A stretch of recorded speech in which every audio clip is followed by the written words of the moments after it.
Rüzgarın hiç durmak bilmediği, sıcak olsa da nem olmayan havasıyla mavi beyaz boyalı evleri ve her yerde begonvil çiçekleriyle güzelim Bodrum.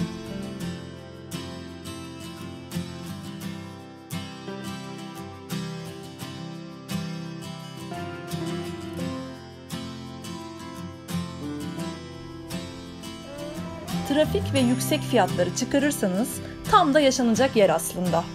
Malum İstanbul Bodrum'a gelmiş. Her yerde 34 plakalı araçlar. Merkeze inen kavşakta günün her saati sanki köprü trafiğine benzer bir sıkışıklık var. Kafe ve restoranlar neredeyse tüm sahili kapatmışlar. Gündüz şezlong ve şemsiye, akşamda masa ve sandalye.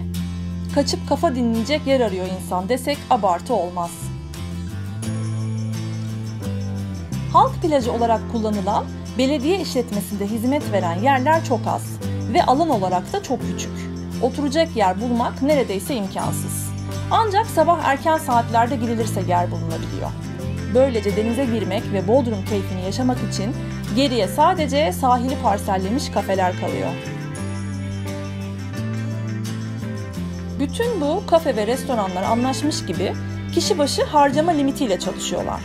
75 ve 100 lira arasında değişen bir ücretle girebiliyorsunuz içeri.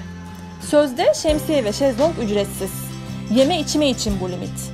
Ancak bir hamburgerin 40 lira olduğu bir kafede 75 liralık limit hemen doluyor zaten.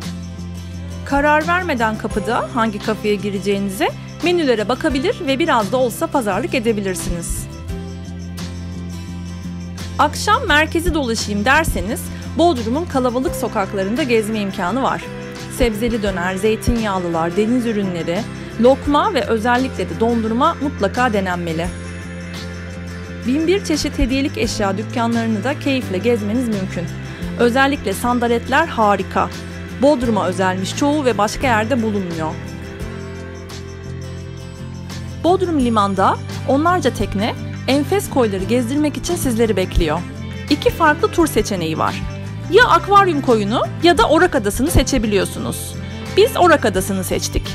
Birçok tekne arasından da Blue Wave ismindeki Murat Can Kaptan'a misafir olduk. Adrasan Suluada turuna göre fiyatlar nispeten biraz daha yüksek denilebilir. 80 lira ile 100 lira arasında değişen fiyatlarla bu turlara katılabiliyorsunuz. Öğle yemeği dışında kalan her şey ekstra ama fiyatlar makul sayılabilir. Otopark günlük yaklaşık 20 lira ile 30 lira arasında değişiyor. Ancak limana yakın bir park olsun derseniz biraz daha pahalı. Sabah 10 sularında sırayla tekneler ayrılıyor limandan.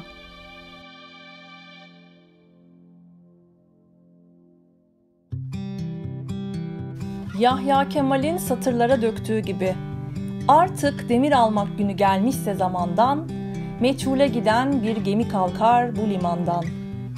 Bugünkü rotamız Bodrum Orak Adası.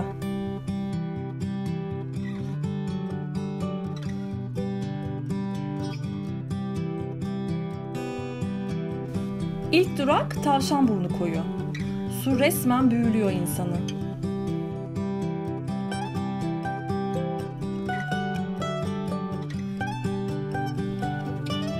Yarım saat bir moladan sonra tekne yeniden hareket ediyor. Öğle yemeği molasını da vereceğimiz Orak Adası'na doğru. Bodrum Orak Adası, Kargıcık Bükü'nün tam karşısında boylu boyunca uzanıyor. Gökova Körfezi'nde Yalı Çiftlik'le Çökertme arasında kalan bir yer. Hani o Halil ve Gülsüm hikayesinin anlatıldığı çökertme türküsünün olduğu yer var ya, oraya doğru Bodrum'a yaklaşık 1 saat mesafede. Harika bir ada. 2 saat kalıyoruz burada. Dönmek istemiyor ki insan. Su malum, serin, berrak, kendine getiriyor insanı ilk girişte. Özellikle çocuklar için gibi görünse de aslında herkes için çok eğlenceli. Teknenin üstüne çıkıp o berrak, serin sulara atlamak.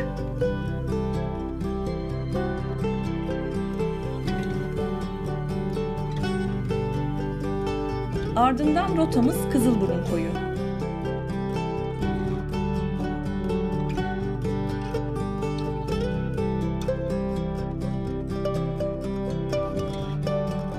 Tekneden görebiliyorsunuz. Oteller inşaat yarışında. Her koy tesis olacak yakın gelecekte. Yine koylara demirlemiş, lüks yatlar da maalesef günlük gezi teknelerine pek yer bırakmıyor. Son olarak Pabuç Koyu'na da uğruyor. Yarım saat daha serin ve o güzel sulara bırakıyoruz kendimizi.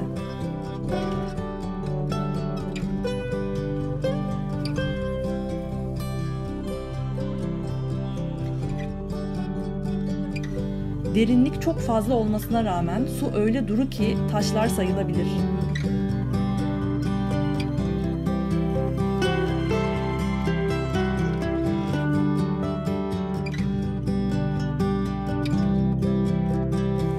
Yahşi, Bites, Torba, Göltürkbükü yine aynı konsept. Sahili kafe ve restoranlar doldurmuş.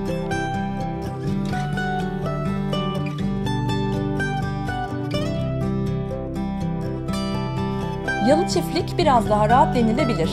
Belediye işletmesinde uygun fiyatlarla akşama kadar vakit geçirebilme şansına sahipsiniz.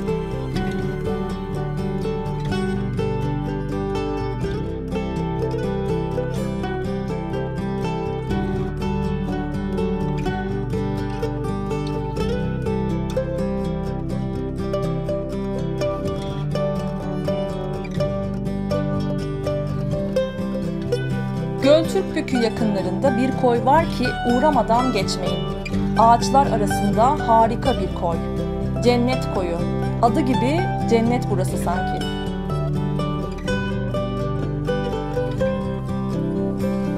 Henüz hiçbir tesis yok. Sessiz, ıssız bir yer. Aracınızı küçük bir tepede bırakıp yürüyerek iniyorsunuz ve kendinizi işte burada bu sulara bırakıyorsunuz.